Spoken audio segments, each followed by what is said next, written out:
뭐 입도 좀 가리고 웃어라 뭐 이런 얘기 많이 듣는데 저 뭐 그냥 살고 있는데 뉴스공장 출연하면서부터는 그 목소리에 반했다. 그 웃음소리에 반했다. 이 얘기를 많이 듣습니다. 이 웃음소리에 반했다고 하는 거는요. 그러니까 우리나라 여자들이 이렇게 공식 속상에서 이렇게 호탕하게 웃는 거를 들어본 적이 없다. 그게 너무 통쾌하다. 뭐 이런 얘기를 하시는 분들이 있어서 저는 좋습니다. 제가 사실은 저도 김어준 공장장님께 처음 반했던 게 그 목소리 때문에 반했거든요. 그러니까 이게 아주 징조가 좋습니다. 그래서 아마 오늘 이 주말 특근 까지 제가 불려 나온 것 같습니다. 이번 주도 굉장히 주옥 같은 여러 가지 뉴스들이 있었는데요. 7월 29일 토요일 오늘 뉴스공장 주말 특근 이번 주에 특히 주옥 같았던 내용들만 모았습니다. 지금부터 함께 하시죠.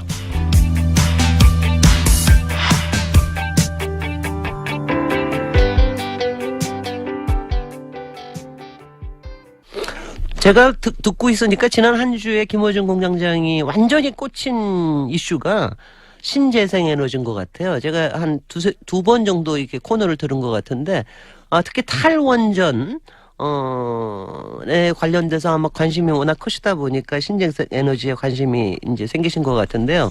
주목해야겠습니다. 정말 원전으로 생산된 전기요금이 과연 가장 저렴한 건지, 그게 아닐 수도 있다는 미국과 영국의 정부 보고서가 최근 발표됐었는데요. 에너지기술평가위원장을 지낸 안남성 한양대학교 교수의 설명 직접 들어보시죠.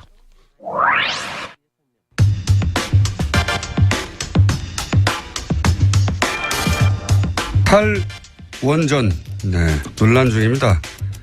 탈원전 반대 진영에서는 원전이 가장 싸고 탈원전은 전기요금을 결국 높일 것이다 이런 주장을 합니다. 그런데 최근 미국과 영국에서 태양광, 풍력 같은 재생에너지가 조만간 원전보다 훨씬 더 저렴해질 거라는 정부의 보고서가 나왔습니다. 미국과 영국 각 정보기관의 보고서가 나와 이 문제를 전문가와 함께 좀 오늘은 짚어보려고 합니다.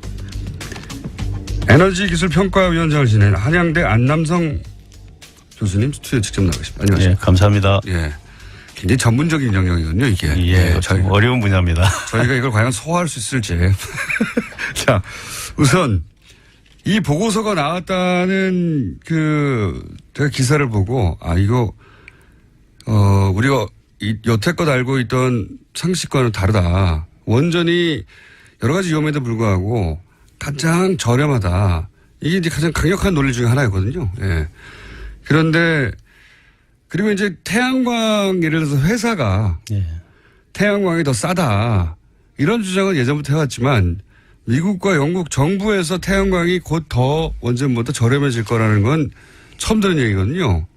그래서 제가 여쭤보려고 하는데 이게 미국, 영국 어떤 정부기관에서 이런 보고서가 나온 겁니까?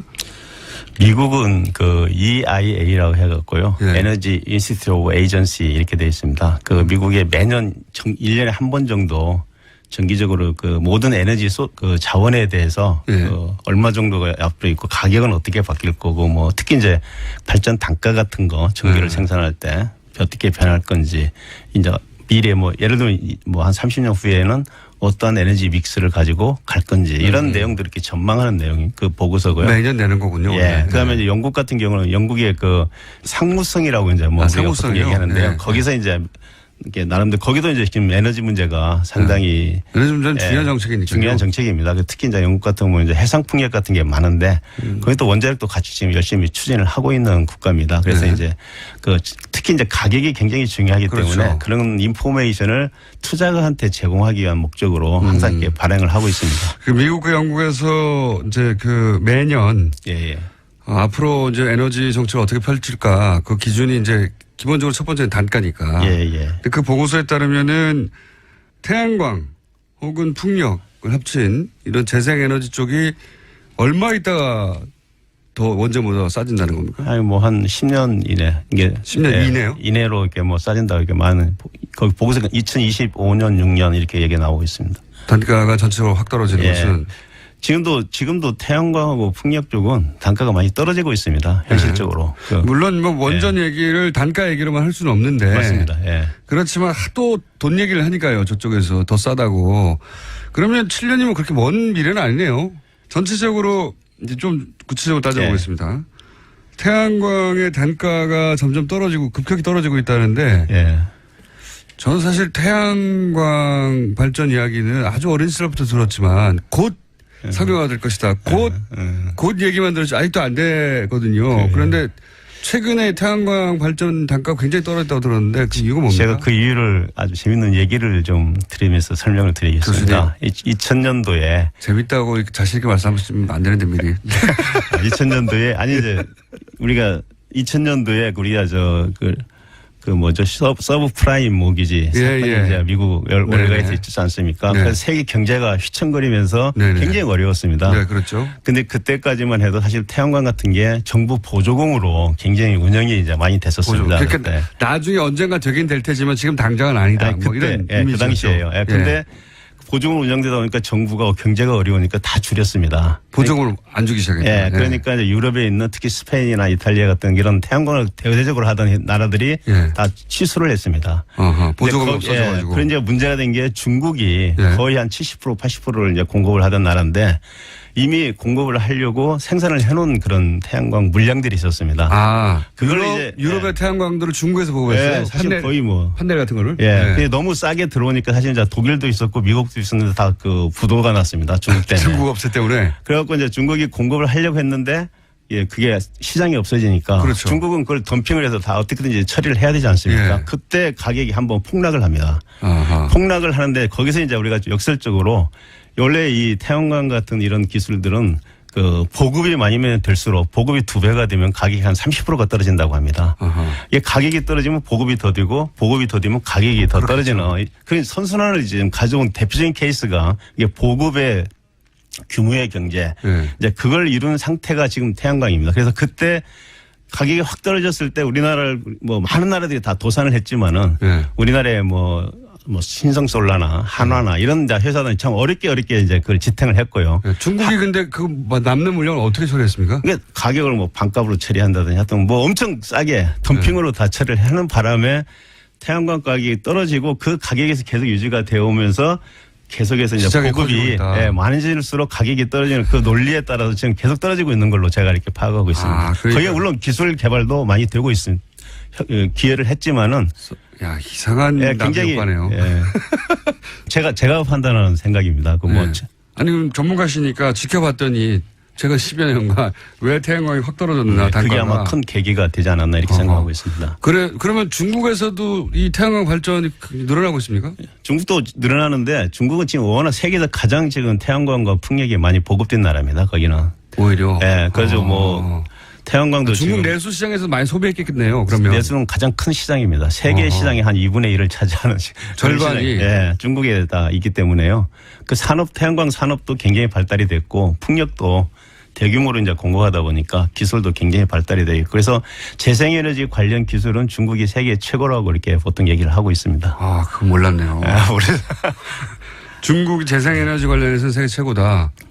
기술, 왜냐하면 시장이 워낙 크기 때문에요. 미국, 영국의 보고서는 이런 시장 상황을 간주했을 때 전 세계적으로 결국은 원전보다 태양광 풍력 발전 단가가 더 떨어질 것이다. 그러니까 7년 이내에. 아까 말씀드린 그런 선순환에 의해서 태양광이 더 보급되고 가격은 더 떨어지고 아까 제가 보급의 규모의 경제라고 말씀을 드렸는데 그런 선순환이 계속되면 태양광은 분명히 태양광이나 풍력 가격은 떨어지게 되어 있습니다. 떨어지면서 계속해서 떨어지는 데 비해서 이제 원자력 같은 경우는 지금 새로 미국과 영국의 원자력을 건설을 하고 있습니다. 신규를. 미국은 4기 정도, 영국도 그런데요. 그런 원자로들이 실제는 이제 예전에 했던 원자가 아니고 새로운 원전입니다. 좀 안전성 같은 걸 강화한. 그러다 보니까 이제 굉장히 비용이 비싸지고 특히 규제기관이 새로운 규제 사항이 많이 생기지 않겠습니까? 그게. 그러니까 원전을 다른 이유로 찬성하는 건 모르겠는데 더 싸서 찬성하는 이유는 이제 앞으로 사라지게 될 것이다, 점점. 그건 이제 두고 봐야 되는데 우리나라 같은 경우는 또 조금 다릅니다. 우리나라에서 지금 현재 건설하려고 하는 원전은 이미 신고리 3, 4호기에 건설이 됐고요. 지금 5, 6호기도 사실 같은 노형이고요. UAE에도 똑같은 이제 원전이 이미 수출이 돼서 아까 지금 규제의 어떤 불확실성 같은 건 상당히 그런 데에 비해서는 이제 다른 작다. 나라에서 적다. 근데 이제 앞으로 이제 사용 해결료 관리라든가 이런 것에 대한 물론 비용이 현재는 반영이 돼 있지만은 앞으로는 이제 그걸 하나하나 이렇게 다 평가를 할 겁니다. 할 때 이제 사실은 거기에 대해서 어떤 불확실성이 있기 때문에 올라갈 가능성은 있다 이렇게 말씀을 그런 드릴 수 얘기도 있습니다. 하더라고요. 원전이 이제 수명을 다하고. 그러니까요. 예. 네, 그 이후에 처리한 비용을 왜 빼냐. 지금 현재 저희가 그 원전의 그 가격이 제가 포함된 걸로 알고 있는데요. 그 양이 그 가격이 적정한 가격이냐 아니냐에 대해서 좀 논란이 있습니다.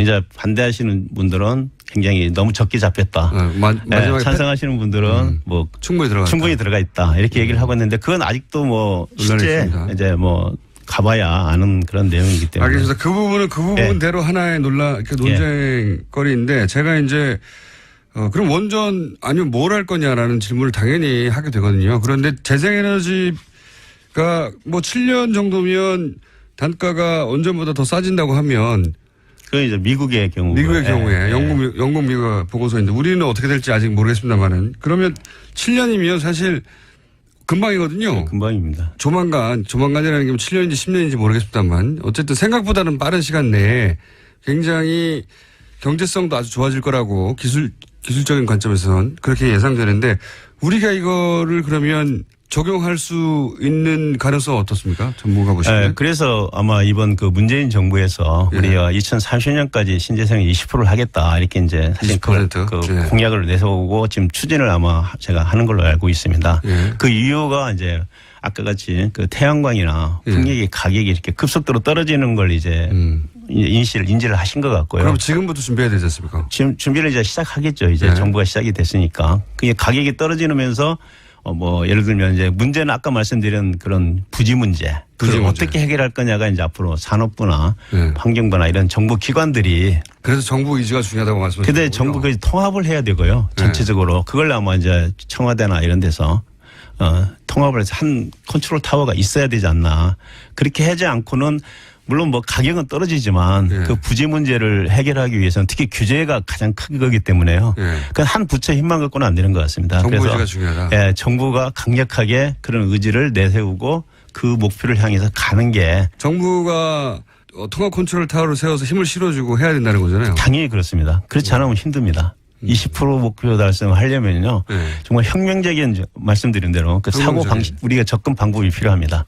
지금처럼 뭐 보조금 좀 더 주고 이런 식으로 접근해갖고는 절대 달성 못하고요. 그거는 거의 실험적인 수준이지 그렇잖아요. 그러니까 어떤 가정은 태양열 판넬로 자기 집 전기를 해결하는 데 수준이지 그게 정부 시책 수준에서 벌어지는 게 아니거든요.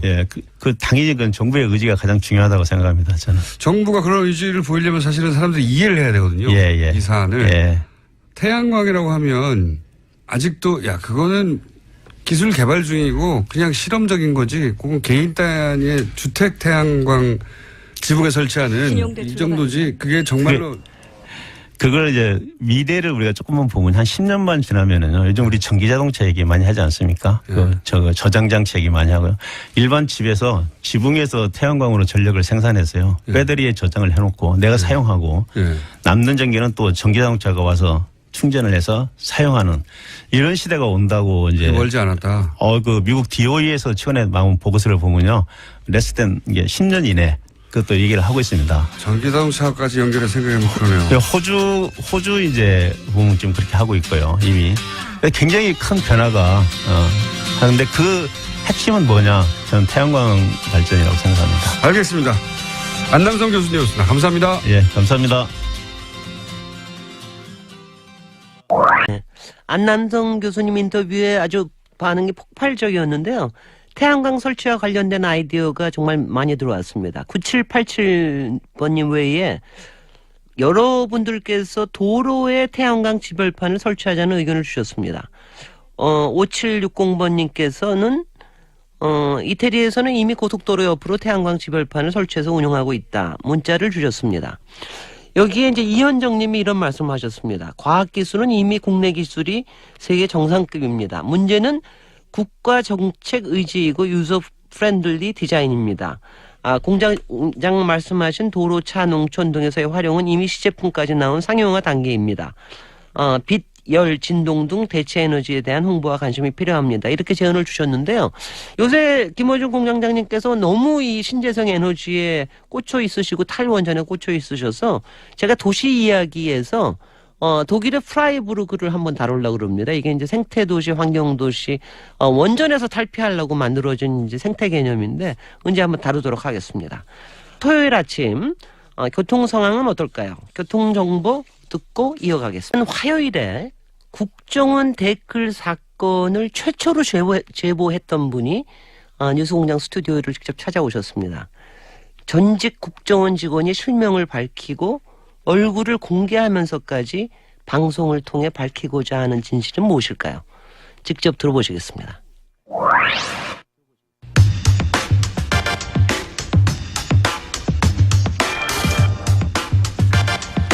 원세훈 전 국정원장에게 어제 징역 4년이 구형됐죠. 이 국정원 댓글 사건을 최초로 제보한 분입니다. 네, 김상우 전 국정원 직원 네, 스튜디오에 직접 나오셨습니다. 안녕하십니까? 안녕하십니까? 김상욱입니다. 네, 이름도 이제 밝히시고. 네. 네. 방송국에 스튜디오에 나오신 건 처음이죠? 예, 처음입니다. 방송을 잘해주세요. 우선 국정원을 언제 어떤 업무를 하다가 어떤 직급에서 퇴직을 하셨습니까? 저는 이제 수사로 시작을 해서 맨 마지막에 나올 때는 산업 스파이 잡는 일을 하다가 부의사관으로 3급으로 3급 부의사관. 예, 2009년 6월에 퇴직했습니다. 예, 임원급. 근데 왜 퇴직을 하신 거예요? 이게 제가 시기를 보니까 노무현 대통령 서거 바로 다음 달에 퇴직하셨더라고요. 네, 제가 원래 96년, 7년 이때 당시 안기부가 예. 김대중 대통령 선거에 15대 대선에 개입을 해서 북풍을 일으켰어요. 그랬죠. 근데 네. 그걸 총풍도 있었고 제가 이제 사전에 막았었거든요. 막았었는데 결과적으로 네, 그러니까 이 댓글 사건 이전에 큰 사건이 있었죠. 김대중 후보 낙선을 위한 북풍 공작. 예, 네, 이게 있었죠. 그것의 뇌관을 제가 이제 당시 박지원 그 평민당 기조실장을 통해서 네. 뇌관을 사전에 제거를 했었는데 어허. 그것 때문에 이명박 정부 들어서면서 한마디로 이제 정권 교체, 정권을 뺏기는데 제가 굉장히 이제 김대중 전 대통령의 당선에 기여한 거 아니냐라고 찍힌 인물이었다는 거죠, 그때 이미. 기여를 했죠. 그래서 이제 기여를 했죠. 이제 김대중 대통령께서 예. 처음에 대통령이 되신 뒤에 당시 안기부를 방문을 하셨는데 그때 이제 제 안부를 물어주셨어요. 그게 이제 안부를 묻다 보니까 만천하에 김상욱이 정말 그랬구나 이렇게 이제 결국 공표하는 결과가 됐는데 이제 그러다 보니까 보수 진영에서는 제가 이제 지켜왔겠죠. 아주 굉장히 나쁜 놈이 된 거죠. 그래서 이명박 정부가 들어서고 나서 제가 본부에서 산업 스파이 검거 업무를 하고 있었는데 갑자기 인천으로 보내더라고요. 네, 자천이 되셨고. 인천에서 원래 1년 부서간 이동은 1년이 되지 않으면은 이동을 할 수 없게 돼 있어요. 근데 9개월 만에 그때 다시 원세훈이 오더니 2009년 2월에 원세훈이 와가지고 제가 2009년 3월에 다시 일주일간 조사받고 그 DJ 당선에 대해서는 그때 북풍 공작이 있었다는 것은 재판을 통해서 밝혀진 거니까 그걸 문제 삼지 않고 98년도에 정권이 바뀐 뒤에 약 500여 명이 안기부를 떠났어요. 그런데 예. 정상적인 절차를 밟아서 떠났음에도 불구하고 그때 당시에 살생부를 김상욱이 네가 만들지 않았느냐. 그렇게 조사를 일주일간 하더라고요. 사실이 아닌데도. 사실이 아니죠. 예. 살생부를 제가 살생부를 만들 정도로 뭐 그런 위치에 있지도 않았고 그게 이제 사실 무근으로 밝혀졌는데 근데 왜 그만두셨어요? 그래도 인사조치를 해라 그래가지고 대구로 뭐 하여튼 자청하게 됐었는데 그랬는데 대구에서 했는데 2009년 5월 23일 날 노무현 대통령께서 서거를 하셨는데 연화장으로 이렇게 화장하는 그 장례 차량이 중계되고 그랬었어요. 생중계했죠. 예, 전국이 다 봤죠. 그걸 보면서 직원들이 그 고인을 폄훼하는 굉장히 견딜 수가 없었어요. 노무현 대통령의 화장 장면을 보고 국정원 직원들이 입에 담기 어려운 얘기들 제가 차마 방송에서는 하기 어려운 욕설을 막 하더라. 뭐 그런 얘기. 잘 죽었다 한마디로 이런 식의. 그래서 그 두 가지가 도저히 제가 있을 수 있는 조직이 아니다. 그래서 제가 사표를 내게 됐습니다. 이거 있지 않습니까? 제가 이제 그 어디서 보니까 당시 97년에 김대중 후보 낙선 부품 공작을 세상에 알린 장본인신데 근데 후배들에게 그렇게 말씀하셨다면서요. 나는 조직원의 의무를 저버렸지만 야당 후보를 용공 조작해서 빨갱이로 모는 것은 그걸 막은 시민의 의무는 지켰다. 그러니까 네. 조직원의 의무를 저버렸으나 시민의 의무를 지켰다. 이렇게 얘기를 후배들에게 하셨다는데 제가 궁금한 건 이런 겁니다. 국정원 내에 그런 김상욱 씨의 발언에 공감하고 그렇게 유사하게 생각하는 직원들이 있습니까? 그래서 댓글 사건이 이제 세상에 모습을 드러내게 됐던 거죠.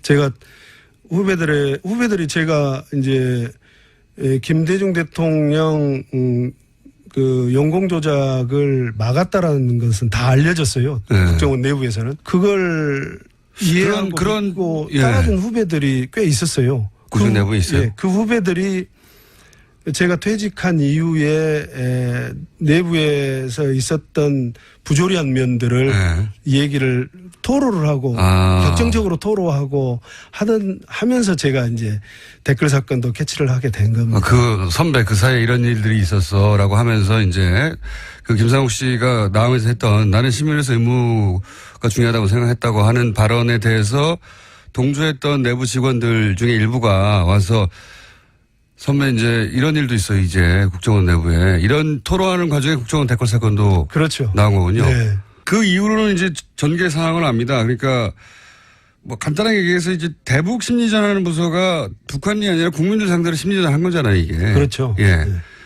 국민이 마치 적인 양 하고, 네. 국민들 상대로 심리전을 한 건데, 당시에 제가 굉장히 안타깝다는 것은 분명히 댓글 작업이 광범하게 이루어지고 있다는 것들은 사람들이 눈치를 알고 있었거든요. 예. 저도 당시 이제 나는 꼼수다라는 방송을 하면서 4대 보험 되는 곳에서 하는 것 같다. 왜냐하면 댓글이 달리는 게 그 출퇴근 시간이 너무 일정하다. 뭐 이런 얘기도 했었고. 그런데 안타까웠던 게 뭐냐면 그 당시 역삼동 오피스텔 앞 대티 상황 있지 않습니까? 네. 그때 김모 직원이 자기 국정원 직원 아니라고 하니까 아닌가 보다 문을 닫아줬어요. 네. 그러면서 그때부터 그 문을 사이에 둔 대치국면이 벌어졌잖아요. 그 직원은 당연히 회사라고 하죠. 국정원 직원들은. 네. 회사에 전화해가지고 이런 일이 있다고. 그다음부터는 이제 지시를 받아서 행동했을 것이고 조직적으로. 정말 안타까웠던 것은 아니 저걸 왜 그냥 내버려뒀나. 들어가는 걸. 저 문을 당장 부셔서라도 그 노트북이랑 그 휴대폰을 빨리 접수해야 되는데 저걸 왜 못하고 있지. 정말 안타까웠거든요. 제가 보면서. 네.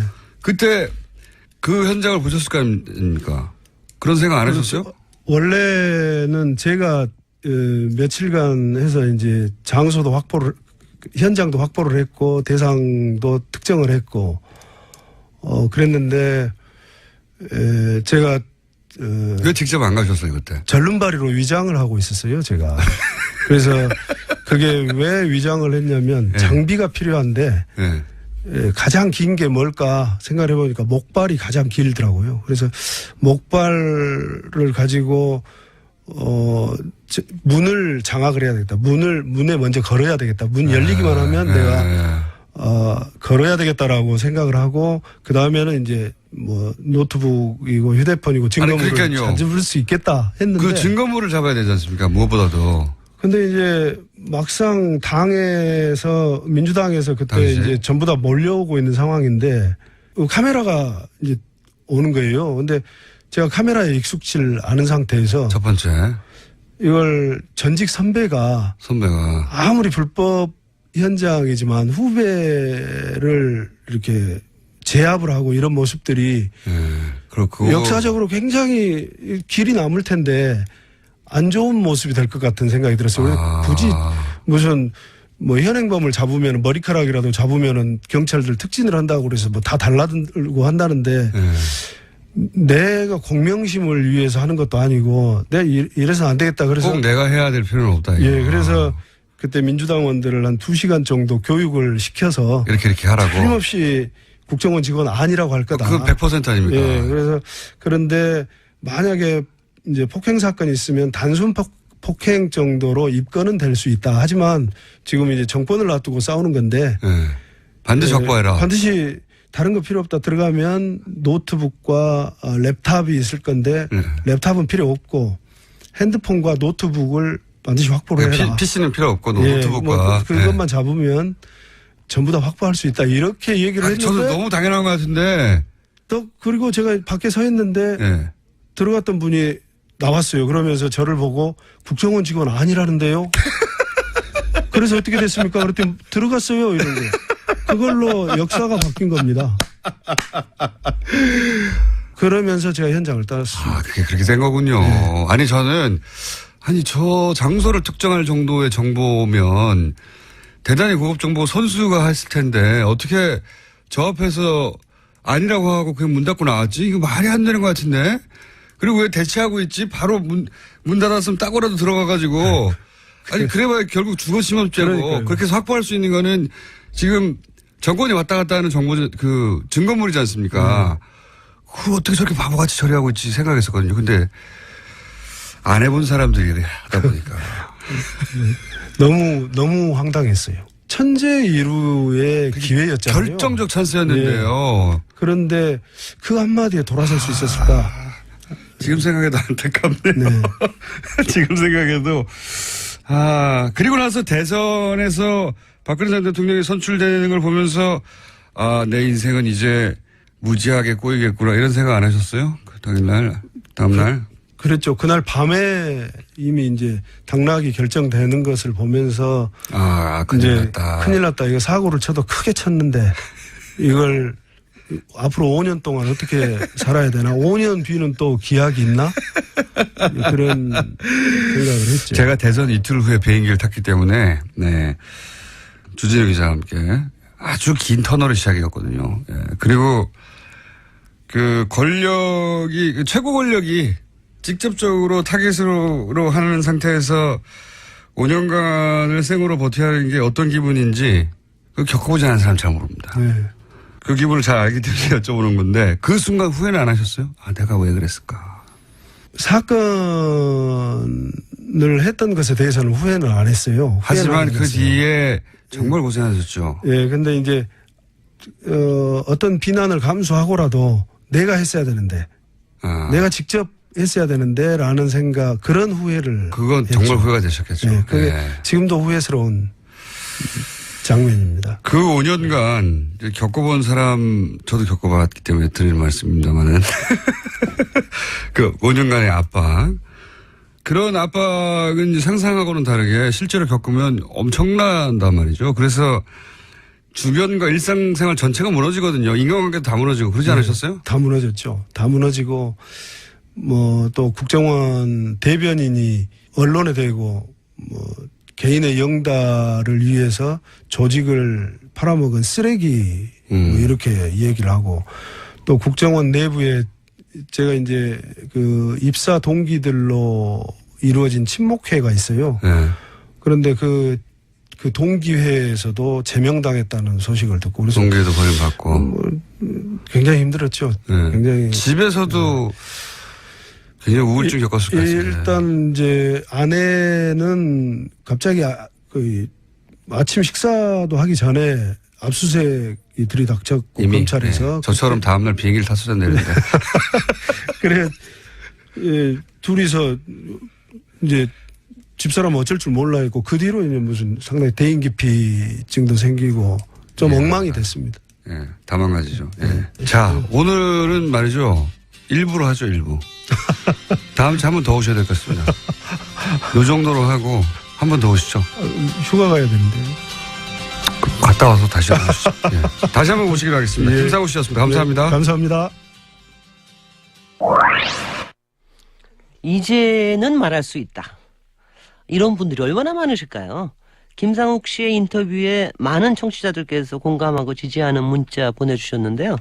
1029님은 가슴 뭉클합니다. 정의는 살아있습니다. 존경합니다. 라는 의견을 주셨고요. 1772번님은 김상욱 씨의 용기에 박수를 보낸다고 문자 주셨습니다. 3338님의 문자도 감동적인데요. 촛불의 국민이 당신 편입니다. 라고 보내주셨습니다.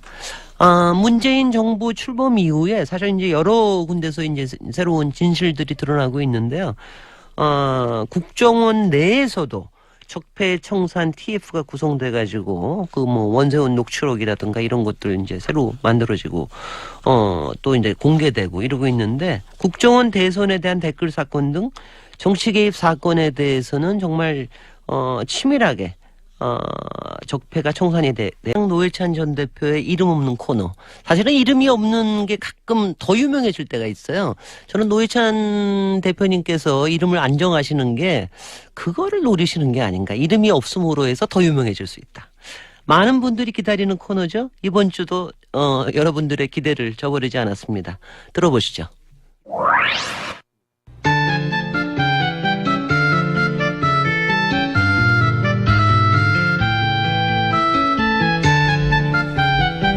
자, 최고의 인기 코너. 예. 아직도 제목이 방송 코너만 진행하고 나면 새로운 제목들이 문자로 오는데 최근에 제가 밀고 있는 건 노루가즘입니다. 노회찬 정의당 원내대표 나오셨습니다. 안녕하십니까. 안녕하세요. 예. 방송하기 전과 후가 달라진 점이 있습니까 혹시? 원래 인기가 높긴 했습니다만 노회찬 대표님이 후에 좀 달라진 점이 없나요? 예, 제가 뉴스공장 직원인 줄 알고 있더라고요. 자, 일주일간의 여러 가지 이제 현안들, 사건, 사고들을 노회찬의 시선으로 정리하는 시간인데, 자, 어떤 것부터 해볼까요? 추경 가지고 하루 이틀 막 떠들더니 다 잊혔어요. 다 잊혀가지고. 예. 다 잊혔는데, 어쨌든 일주일 내에 일어난 일이니까요. 추경이 통과가 됐는데 지난 금요일 날 합의를 했다가 토요일 날 아침에 자유한국당이 집단 퇴장을 해가지고 정족수 부족한 사태 벌어져서 이제 뭐 민주당이 잘못했다, 안 이랬다 뭐 이런 얘기도 많이 나왔는데 어떻게 보십니까? 원래 이 계획은 원래 그 야당들의 그 여야가 합의한 네. 자유한국당을 뺀 나머지 당이 합의한 그 내용에 의하면은 저도 이제 우원식 의원하고 이제 통화로다가 서로 이제 그 당시 그 공유했던 게 뭔가 하면 새벽 1시에 예. 23일이죠. 그러니까 22일이 토요일인데 네네. 21일 금요일 날 이제 처리가 쉽지 않다. 그래서 22일 토요일 날 새벽 1시에 예결특위를 열고 예. 새벽 2시에 예. 그 본회의를 열어서 추경을 통과시키자 해가 합의를 했어요. 새벽에 전격 통과시키자. 예, 예. 이 합의에 대해서 자유한국당에서 예. 들고 나온 거지. 들고 나와가지고 자유한국당 만약에 그렇게 됐으면은 자유한국당이 왕따 되는 모양새 플러스 추경에 끝까지 반대한 모양새 이렇게 됐겠죠. 예, 되니까 그러면 우리도 참여하겠다. 참여해서 반대 네. 표결할 테니까. 근데 이제 그 새벽에 하기는 어렵고 자기들이 연락도 해야 되니까 네. 아침에 하자. 아침 네. 9시 반에 하게 하면은 자기도 하겠다 해가지고 그 자유한국당에서 뭐 국회의장 앞에서 약속을 했어요. 네. 그래서 사실 연기된 겁니다. 원래 하려고 그랬는데. 예, 그러니까 9시 반에 나타났어요. 네. 그러다니까 이제 민주당 의원 중에 일부는 네. 자유한국당이 오면은 정족수는 되는 거고 정족수만 되면은 그 사람들 다 반대 표결하더라도 네. 통과는 되는 거니까 그동안에 이제 불가피하게 이제 미뤄뒀던 그런 이제 외국 출장이나 이런 것들 예. 더 미루기 힘든 사람들은 이제 그렇게 하고 나갔어요. 예. 사실 그러면서 다른 뭐 두 개 야당의 이 원내대표들도 그래서 불참을 했거든요. 하여튼 그런 상황이 있었어요. 이제 45일간 끌어왔던 게 이제 끝났구나 생각하고 예, 이제. 예. 근데 자유한국당이 9시 반 좀 지나서 10시 가까이 되니까 들어왔어요. 예. 들어오더니 표결하려고 하니까 싹 다 나가버리는데 자기들이 나가버리면은 표결할 수 있는 정족수, 예. 의사 정족수 예. 더 안 될 수 있다는 걸 알고 나간 거예요. 나가가지고 또 그럼 집에 갔느냐? 집에 안 가고 또 근처에서 근처에서 이렇게 모니터를 통해 가지고 잠복하면서 보고 상황. 있는 거야. 지금 어떻게 되는가? 우리가 나온 상태에서 아마 계속 진행됐으면 또 들어왔을지도 몰라요. 근데 이제 진행이 안 되니까 이제 쌤통이다 이러면서 이제 계속해서 개기고 있었지. 예. 쌤통이다. 저런 것도 알고 있었을 것 같아요. 우리가 이렇게 들어가면 이제 통과가 된다고 생각하고 네. 말씀하신 대로 급한 일정인 사람들은 자리가 빠질 것이다. 자리가 빠져 정족수가 안 되면은 그 책임은 또 여당이 가져갈 것이다. 그렇죠. 당연히 아무래도 지금 예. 추궁 여당을 향하게 돼 있죠. 그러니까 그 자유한국당의 나름의 전략이죠. 자기들 입장에서는 우리 처음에 근데 뭐- 이런 걸 예. 이런 건 전략이라고 안 합니다. 이거는 이런 용어는 이런 데 쓰는 용어는 잔머리라 그러죠. 예. 잔머리는 굴리는 거고 전략은 수립하는 거고 이 차원이 다른 거죠. 이런 걸 전략이라 그러면은 전략이란 모욕이죠. 그건. 성공은 했지만은 전과가 네. 늘었죠. 전과가 이제 요주의 대상이 된 거죠. 약속을 해도 이제 끝까지 믿을 수는 없는. 이제 믿을 수 없는 거죠. 전략이 아니었다. 자, 그리고 최근에 또 가장 큰 뉴스는 캐비넷에서 나왔던 문서도 있지만 두 개 다 여쭤보겠습니다. 원세훈 전 국정원장 재판에서 과거에 회의록이 제출됐는데 다 지우고 예, 복원됐죠. 예, 지우고 제출됐던 게 이제 복원됐단 말이죠. 근데 거기 내용을 보면 굉장한 내용이 많습니다. 뭐 언론을 지업해라. 그 언론 지업해라고 뭐 국정원이 있는 거라든지 아니면 총선 후보 등록 시작되면 현장에서 교통 정리를 해줘라. 그리고 뭐 후보 검증, 그러니까 후보를 사실상 국정원이 세운다. 지금의 자유한국당이고 당시면은 한나라당이겠네요. 한나라당의 지자체 혹은 총선 후보를 사실상 국정원이 세운다라는 식으로 발언하거든요. 그리고 교통정리도 해줘라. 교통정리가 뭘 의미하는지. 이게 정말 이게 심각한 문제입니다. 이게 굉장히 이제 심각한 뭐 문제 아닙니까? 법률적으로야 공직선거법 위반으로만 보이지만은 과거에 3.15 부정선거가 바로 이런 거거든요. 자유당 정권이 경찰을 이용해 가지고 부정선거에 앞장섰던 겁니다. 맞습니다. 예, 네. 선거 내용 결과 다 조작이 되는 거죠. 그래서 그런 일을 한 겁니다. 이거는 정권이 날아가는 문제예요. 이것 때문에 이승만 정권이 무너지지 않았습니까? 맞습니다. 예, 그 시절에도 그것 때문에 이승만 정권이 물러났는데 4.19가 그래서 일어난 거 아닙니까? 네, 그렇죠. 그래서 이것이 어떻게 해서 이제 일이 진행됐고 그 결과가 어떻게 보고됐는지. 왜냐하면 이걸 해놓고 국정원이 이걸 실제로 했다면 내가 볼 때 네. 한글로 지금 증거가 나오고 있는데 이 일을 한 국정원장이 이렇게 했습니다라고 보고를 안 했겠습니까? 그러니까요. 지시했는데. 무공을 세운 장군이 왕에게 자기 무공을 감추는 일도 있습니까? 그렇기 때문에 이거는 대통령한테도 보고됐고. 보고를 받았다고 저는 볼 수밖에 없고 다만 그 구체적 근거를 갖다가 이제 찾기 위한 수사에 들어가야 된다고 봅니다.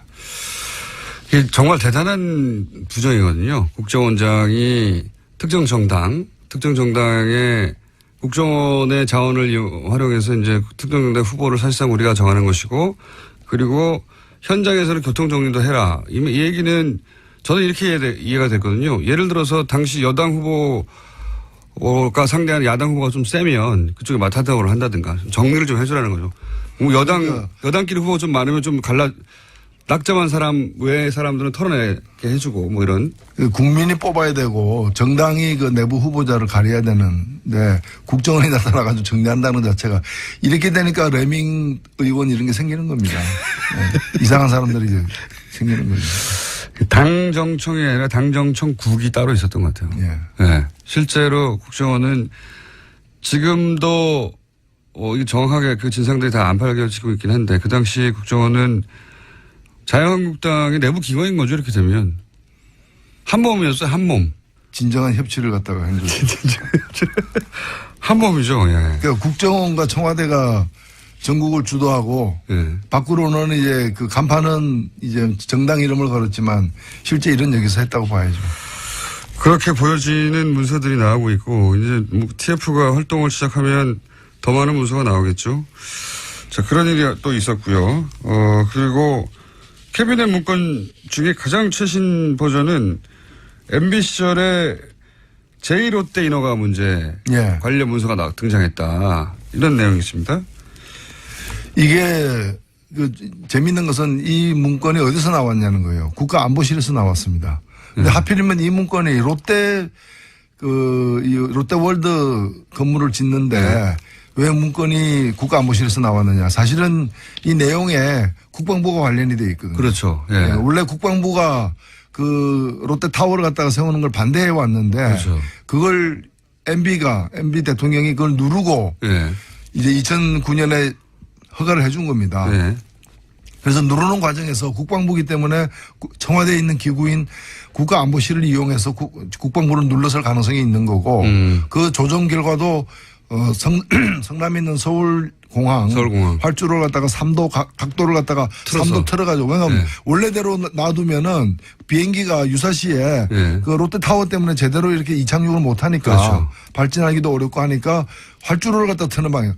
롯데월드로 옮겨야 되는 거죠 사실은. 근데 그렇죠. 활주로를 또 틀어가지고 네. 이걸 어거지로다가 이제 건물 준공을 갖다 허가를 갖다 한 건데 그 과정에 청와대가 국가안보실을 통해 가지고 국방부를 누르고 조정했다라고 충분히 추정할 수 있는 그런 문건이 나왔는데 문건 생산은 MB 때 했는데 예. 이게 사실은 캐비넷은 박근혜 캐비넷이거든요. 예. 박근혜 청와대 캐비넷이라는 거죠. 그러니까 MB 때 이걸 제가 보면 치우고 갔는데 다시 이걸 무슨 필요에 의해서인지 MB 청와대 그 박근혜의 청와대에서 이 문건을 다시 재출력해낸 겁니다. 그래서 갖고 있다가 이번에 드러난 거예요. 아, 예리합니다. 네. 그렇게 생각 못 했는데, 박근혜 정부 시절에 이 롯데 인허가 문제를 다시 재론할 이미 허가가 됐고, 네. 이 건물로 올라갔어요. 올라갔는데, 박근혜 정부 시절에 롯데를 상대로 해서 뭐랄까요. 딜을 하거나 혹은 뭐 할 때 이런 문서가 필요했을지도 모른다. 이런 추정을 하시는 거죠. 예. 왜냐하면 롯데와 관련해서 청와대가 일을 많이 했어요. 일을 많이 했어요. 예. 그 면세점을 갖다가 처음에 줄 때 빼기도 그렇죠. 했고요. 예. 그 뺀 것도 하나의 이제 큰 사연이 있는 예. 스토리가 있는 부분이고 그 다음에 다시 또 집어넣었어요. 예. 그리고 그 사이에 신동빈을 갖다가 대통령이 직접 만났고요. 예. 또 대통령이 신동빈을 만난 날 최순실하고 통화를 300통 이상 했다는 거 아니에요. 그러니까 30몇 분 동안 30몇 분 동안 열 몇 통의 그 통화를 했다는 거 아니에요. 몇 분 동안 열 몇 통 곱하기 해서 300통이 머릿속에 들어가셨군요. 아, 예, 뭐 그거 30 곱하기 10. 어쨌든 예. 예, 그런 보도들이 계속 나오고 있죠. 예. 그리고 실제로 지금 보면은 그 당시 신영자 롯데 부회장 예. 그 중요한 사람은 아닌데 이 사람은 정은호 사건 때문에 네네. 점포 몇 개 이제 입점시키고 그걸로 인한 뇌물을 받는 것 때문에 그 뇌물이 또 롯데 비자금이 됐다는 이유로 자택 수색을 받았는데 그 수색에서 나온 메모에 예. 안종범도 나오고 무슨 경제부총리도 나오고 다 네네. 나오잖아요. 맞습니다. 근데 이것도 지금 덮었거든요. 예. 수사 안 되고 있거든요. 예. 그래서 박근혜 대통령 시절에 롯데와 벌인 여러 일들, 예. 주고받은. 주고받은 예. 그 많은 일들이 이 문제와 무관하지 않다고는 봅니다. 왜냐하면 이를 벌이더라도 직전까지 전 정권이 벌였던 일과 다 연결이 되어가지고. 전 정권과의 거래 관계를 파악해야 되니까요. 그렇죠. 예. 아주 합리적인 추정이라고 봅니다. 이런 예리한 시각을 다른 데서는 접하지 못했습니다. 뉴스 공장이니까요. 매우 설득되는 이론입니다. 예. 그렇게 생각할 수 충분히 있겠습니다. 그 전 정권이 롯데하고는 어떻게 했나. 그리고 이번에는 롯데하고 주고받기 위해서 우린 또 뭘 어떻게 주고받을까. 이러는 데서 참고 자료로 필요했다. 아하. 그거 보자마자 이 문서가 나왔다는 걸 보자마자 그렇게 생각하셨어요? 저는 일단은 문서가 어디서 발견됐는지 청와대 내에서도 어딘지가 좀 주목이 갔고 국가안보실이라면은 수긍은 되는데 왜 이미 건물이 그 이명박 정부 초기에 허가가 난 건데 네. 물론 논란은 컸지만 허가가 난 건데 이 박근혜 정부의 그 캐비넷에서 말기에도 나왔느냐, 예, 지나고 나서 나왔느냐. 예. 그것이 계속 그 자리에 있었던 것 자체가 주는 의미가 거의 9년 후에 나온 예, 거예요. 그런 여전히. 거죠. 9년 동안 거기 있었던 게 아니라 국가안보실이라는 게 뭐 거대하지 않는데 다시 가져온 거다. 탐정입니다. 탐정. 예, 이건 탐정적 사고를 하는 분들 국내에 그렇게 많지 않거든요. 탐사 정치라고 하죠. 탐사 정치. 매우 일리 있습니다. 그렇게 하지 않으면 이 소수 진보정당의 국회의원으로 살아가기 힘들죠. 아니 뭐 생존이야 뭐 다르게도 가능합니다. 오늘 여기까지 해야겠습니다. 예. 노래가즘의 노회찬 원내대표였습니다. 감사합니다. 감사합니다.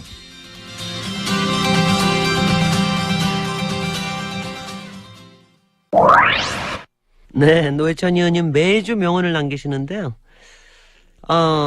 이슬아님께서 아주 극찬을 해주셨는데, 노회찬 의원은 뇌생남입니다. 유머의 통찰력까지. 그 다음에 4839님께서, 여러분께서 노회찬 원내대표님 코너에 주 2회 편성을 요구하셨는데, 우리가 너무 좋아하는 사람은 좀 아껴줘야 됩니다. 이거 주 2회 하는 거는 좀 불가능하다고 보고요. 아마 이거 공장장이 워낙 뉴스 생산을 많이 하시려고 하시기 때문에 좀 쉽지는 않을 겁니다. 이어서 토요일 아침의 교통 상황 알아보겠습니다. 자, 이제 본격적인 휴가철이 시작되는 토요일 아침인데요. 앞으로 한 일주일에서 열흘, 한 보름 이렇게 굉장히 많이 다니실 겁니다. 차 막히고 날씨는 덥고 참 뭐 여러 가지 힘드시겠지만 저는 이 그래도 여름 휴가라고 하는 게 여름의 여행이라고 하는 게 그야말로 온 국민이 다 한 번은 즐길 수 있는 이런 시간 아니냐. 그래서 뭐 휴가도 휴가지만 저는 이 여름 휴가 여행을 그 내 마음속의 공간을 만든다는 느낌으로 가시라 권하고 싶습니다. 뉴스공장 주말 특근 오늘 준비한 순서는 여기까지입니다. 저는 다음 주일에 목요일 날 도시 이야기 코너로 다시 돌아오겠습니다. 감사합니다. 네, 그래서 아마 이번 그 문재인 정부에서 우리가 2030년까지 신재생을 20%를 하겠다 이렇게 이제 사실 그 공약을 내세우고 지금 추진을 아마 제가 하는 걸로 알고 있습니다.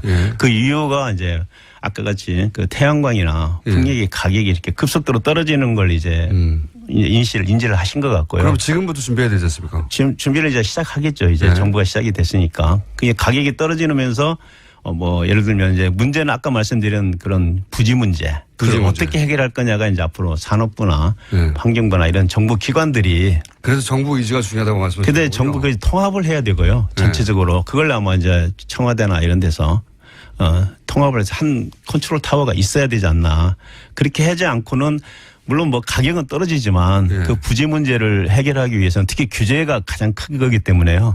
그 한 부처 힘만 갖고는 안 되는 것 같습니다. 정부 그래서 의지가 중요하다. 정부가 강력하게 그런 의지를 내세우고 그 목표를 향해서 가는 게 정부가 통합 컨트롤 타워를 세워서 힘을 실어주고 해야 된다는 거잖아요. 당연히 그렇습니다. 그렇지 않으면 힘듭니다. 20% 목표 달성을 하려면요.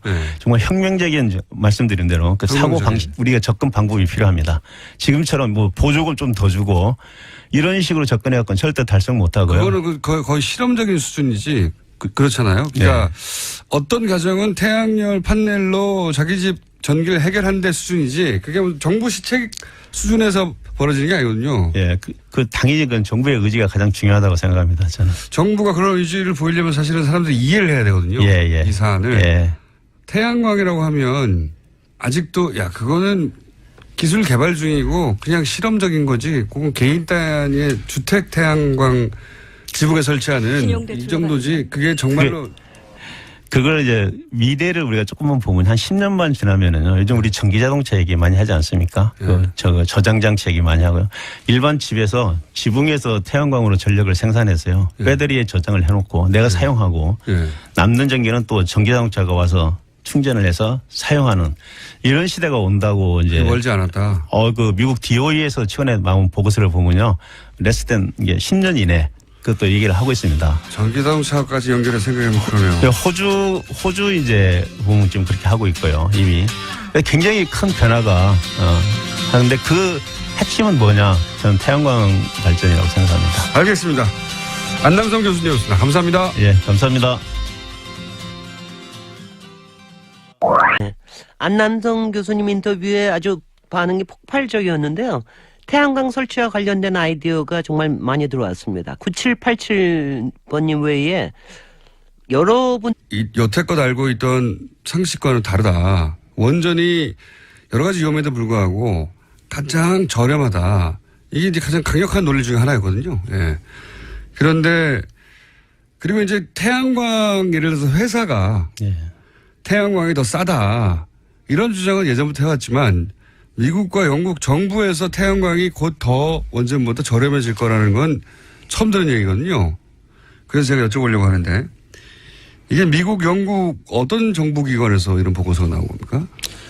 미국은 그 EIA라고 해갖고요. 예. 에너지 인스티튜트 오브 에이전시 이렇게 되어 있습니다. 그 미국에 매년 1년에 한 번 정도 정기적으로 그 모든 에너지 그 자원에 대해서 예. 그 얼마 정도가 앞으로 있고 가격은 어떻게 바뀔 거고 뭐 특히 이제 발전 단가 같은 거 전기를 생산할 때 어떻게 변할 건지 이제 미래 뭐 예를 들면 뭐 한 30년 후에는 어떠한 에너지 믹스를 가지고 갈 건지 이런 내용들을 이렇게 전망하는 내용이 그 보고서고요. 매년 내는 거군요. 예. 네. 그다음에 이제 영국 같은 경우는 영국의 그 상무성이라고 이제 뭐 우리가 보통 상무성이요? 얘기하는데요. 네. 거기서 이제 이렇게 나름대로 거기도 이제 지금 에너지 문제가 상당히 에너지 문제는 예, 중요한 정책이니까요. 중요한 정책입니다. 특히 이제 영국 같은 경우는 이제 해상 풍력 같은 게 많은데 거기 또 원자력도 같이 지금 열심히 추진을 하고 있는 국가입니다. 그래서 네. 이제 그 특히 이제 가격이 굉장히 중요하기 그렇죠. 때문에 그런 인포메이션을 투자가한테 제공하기 위한 목적으로 항상 이렇게 발행을 하고 있습니다. 그 미국과 영국에서 이제 그 매년 예, 예. 앞으로 이제 에너지 정책을 어떻게 펼칠까 그 기준이 이제 기본적으로 첫 번째는 단가니까. 예, 예. 근데 그 보고서에 따르면은 태양광 혹은 풍력을 합친 이런 재생에너지 쪽이 얼마 있다가 더 원전보다 싸진다는 겁니까? 아니 뭐 한 10년 이내 이게 10년 이내요? 이내로 이렇게 뭐 싸진다 이렇게 많은 거기 보고서 2025년 6년 이렇게 얘기 나오고 있습니다. 단가가 전체적으로 확 떨어지는 예. 것은 지금도 태양광하고 풍력 쪽은 단가가 많이 떨어지고 있습니다. 현실적으로. 물론 뭐 원전 얘기를 단가 얘기로만 할 수는 없는데 맞습니다. 예. 그렇지만 하도 돈 얘기를 하니까요. 저쪽에서 더 싸다고. 그러면 7년이면 그렇게 먼 미래는 아니네요. 전체적으로 이제 좀 구체적으로 따져보겠습니다. 태양광의 단가가 점점 떨어지고 급격히 떨어지고 있다는데 예. 저는 사실 태양광 발전 이야기는 아주 어린 시절부터 들었지만 곧 상용화될 것이다. 곧 얘기만 들었지 아직도 안 되거든요. 그런데 최근에 태양광 발전 단가가 굉장히 떨어졌다고 들었는데 그 이유가 뭡니까? 제가 그 이유를 아주 재밌는 얘기를 좀 드리면서 설명을 드리겠습니다. 2000년도에 재밌다고 자신 있게 말씀하시면 안 되는데 미리. 2000년도에 아니 이제 우리가 2000년도에 우리가 관련해서 세계 최고다. 기술 왜냐하면 시장이 워낙 크기 때문에요. 미국, 영국의 보고서는 이런 시장 상황을 간주했을 때 전 세계적으로 예. 결국은 원전보다 태양광 풍력 발전 단가가 더 떨어질 것이다. 그러니까 7년 이내에. 아까 말씀드린 그런 선순환에 의해서 네. 태양광이 더 보급되고 가격은 더 떨어지고 아까 제가 보급의 규모의 경제라고 말씀을 네. 드렸는데 그런 선순환이 계속되면 태양광은 분명히 태양광이나 풍력 가격은 떨어지게 되어 있습니다. 떨어지면서 그 계속해서 떨어지는 데 비해서 이제 원자력 같은 경우는 지금 새로 미국과 영국의 원자력을 건설을 하고 있습니다. 신규를. 미국은 4기 정도, 영국도 그런데요. 그런 원자로들이 실제는 이제 예전에 했던 원자가 아니고 새로운 원전입니다. 좀 안전성 같은 걸 강화한. 그러다 보니까 이제 굉장히 비용이 비싸지고 특히 규제기관이 새로운 규제 사항이 많이 생기지 않겠습니까? 그게. 그러니까 원전을 다른 이유로 찬성하는 건 모르겠는데 더 싸서 찬성하는 이유는 이제 앞으로 사라지게 될 것이다. 점점. 그건 이제 뭐 두고 봐야 되는데 우리나라 같은 경우는 또 조금 다릅니다. 우리나라에서 지금 현재 건설하려고 하는 원전은 이미 신고리 3, 4호기에 건설이 됐고요. 지금 5, 6호기도 사실 같은 노형이고요. UAE에도 똑같은 이제 원전이 이미 수출이 돼서 아까 지금 규제의 어떤 불확실성 같은 건 상당히 그런 데에 비해서는 이제 다른 작다. 나라에서 적다. 근데 이제 앞으로 이제 뭐 사용 해결력 관리라든가 이런 것에 대한 물론 비용이 현재는 반영이 돼 있지만은 그 앞으로는 이제 그걸 하나하나 이렇게 다 평가를 할 겁니다. 할 때 이제 사실은 거기에 대해서 어떤 불확실성이 있기 때문에 올라갈 가능성은 있다 이렇게 말씀을 그런 드릴 수 얘기도 있습니다. 하더라고요. 원전이 이제 수명을 다하고. 그러니까요. 예. 네, 그 이후에 처리한 비용을 왜 빼냐. 지금 현재 저희가 그 원전의 그 가격이 제가 포함된 걸로 알고 있는데요. 그 양이 그 가격이 적정한 가격이냐 아니냐에 대해서 좀 논란이 있습니다. 이제 반대하시는 분들은 굉장히 너무 적게 잡혔다. 마지막에 찬성하시는 분들은 뭐 충분히 들어가 있다. 이렇게 얘기를 하고 있는데 그건 아직도 뭐 실제 있습니다. 이제 뭐 가봐야 아는 그런 내용이기 때문에. 알겠습니다. 그 부분은 그 부분대로 하나의 논쟁거리인데 제가 이제 그럼 원전 아니면 뭘 할 거냐라는 질문을 당연히 하게 되거든요. 그런데 재생에너지가 뭐 7년 정도면 단가가 원전보다 더 싸진다고 하면 그건 이제 미국의 경우. 경우에 영국 미국 보고서인데 우리는 어떻게 될지 아직 모르겠습니다만은 그러면 7년이면 사실 금방이거든요. 금방입니다. 조만간이라는 게 7년인지 10년인지 모르겠습니다만 어쨌든 생각보다는 빠른 시간 내에 굉장히 경제성도 아주 좋아질 거라고 기술적인 관점에서는 그렇게 예상되는데 우리가 이거를 그러면 적용할 수 있는 가능성은 어떻습니까? 전문가. 뭐 입도 좀 가리고 웃어라 뭐 이런 얘기 많이 듣는데 저 뭐 그냥 살고 있는데 뉴스공장 출연하면서부터는 그 목소리에 반했다. 그 웃음소리에 반했다. 이 얘기를 많이 듣습니다. 이 웃음소리에 반했다고 하는 거는요. 그러니까 우리나라 여자들이 이렇게 공식 석상에서 이렇게 호탕하게 웃는 거를 들어본 적이 없다. 그게 너무 통쾌하다. 뭐 이런 얘기를 하시는 분들이 있어서 저는 좋습니다. 제가 사실은 저도 김어준 공장장님께 처음 반했던 게 그 목소리 때문에 반했거든요. 그러니까 이게 아주 징조가 좋습니다. 그래서 아마 오늘 이 주말 특근 까지 제가 불려 나온 것 같습니다. 이번 주도 굉장히 주옥 같은 여러 가지 뉴스들이 있었는데요. 7월 29일 토요일 오늘 뉴스공장 주말 특근 이번 주에 특히 주옥 같았던 내용들만 모았습니다. 지금부터 함께 하시죠.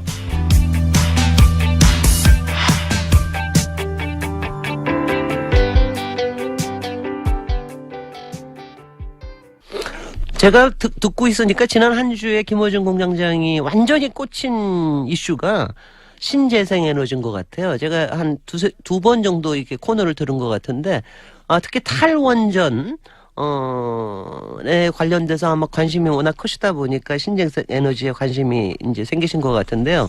주목해야겠습니다. 정말 원전으로 생산된 전기요금이 과연 가장 저렴한 건지, 그게 아닐 수도 있다는 미국과 영국의 정부 보고서가 최근 발표됐었는데요. 에너지기술평가위원장을 지낸 안남성 한양대학교 교수의 설명 직접 들어보시죠.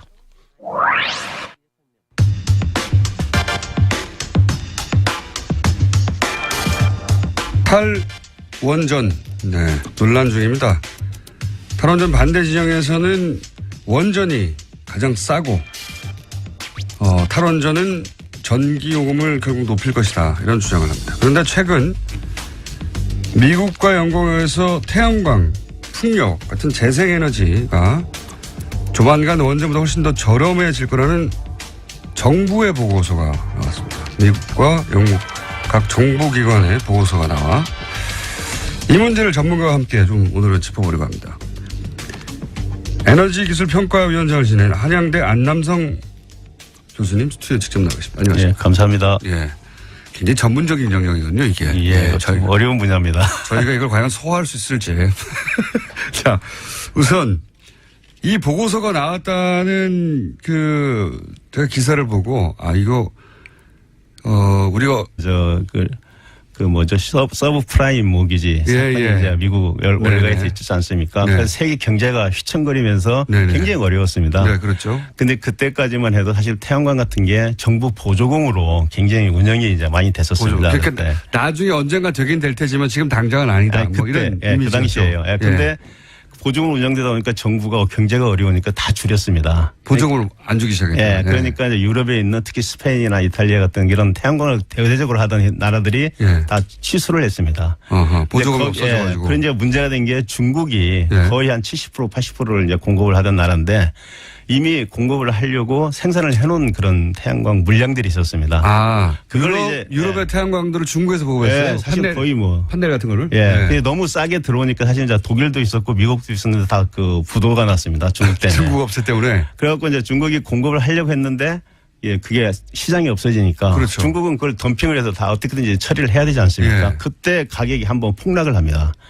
폭락을 하는데 거기서 이제 우리가 역설적으로 원래 이 태양광 같은 이런 기술들은 보급이 많이면 될수록 보급이 2배가 되면 가격이 한 30%가 떨어진다고 합니다. 이게 가격이 떨어지면 보급이 더디고 보급이 더디면 가격이 더 떨어지는 그런 선순환을 지금 가져온 대표적인 케이스가 이게 보급의 규모의 경제 이제 그걸 이룬 상태가 지금 태양광입니다. 그래서 그때 가격이 확 떨어졌을 때 우리나라를 많은 나라들이 다 도산을 했지만은 우리나라에 신성 솔라나 한화나 이런 회사들은 참 어렵게 이제 그걸 지탱을 했고요. 중국이 근데 남는 물량을 어떻게 처리했습니까? 그러니까 가격을 반값으로 처리한다든지 하여튼 엄청 싸게 덤핑으로 다 처리를 하는 바람에 태양광 가격이 떨어지고 그 가격에서 계속 유지가 되어 오면서 계속해서 이제 시장이 보급이 커지고 있다. 예, 많아질수록 가격이 떨어지는 그 논리에 따라서 지금 계속 떨어지고 있는 걸로 제가 이렇게 파악하고 있습니다. 그러니까. 거기에 물론 기술 개발도 많이 되고 있습니다. 기여를 했지만은 야, 이상한 예, 나비 굉장히 효과네요. 예. 제가 판단하는 생각입니다. 그 뭐 네. 아니, 그럼 전문가시니까 지켜봤더니 제가 10여 년간 왜 태양광이 확 떨어졌나, 단가가. 그게 아마 큰 계기가 되지 않았나 이렇게 생각하고 있습니다. 그러면 중국에서도 이 태양광 발전이 늘어나고 있습니까? 중국도 늘어나는데 중국은 지금 워낙 세계에서 가장 지금 태양광과 풍력이 많이 보급된 나라입니다. 거기는. 오히려. 예, 그래서 뭐 태양광도 중국 지금 내수 시장에서 많이 소비했겠네요. 그러면. 내수는 가장 큰 시장입니다. 세계 시장의 한 2분의 1을 차지하는 절반이. 시장이, 예, 중국에 다 있기 때문에요. 그 산업 태양광 산업도 굉장히 발달이 됐고 풍력도 대규모로 이제 공급하다 보니까 기술도 굉장히 발달이 되어 있고 그래서 재생에너지 관련 기술은 중국이 세계 최고라고 이렇게 보통 얘기를 하고 있습니다. 그거 몰랐네요. 우리 중국이 재생에너지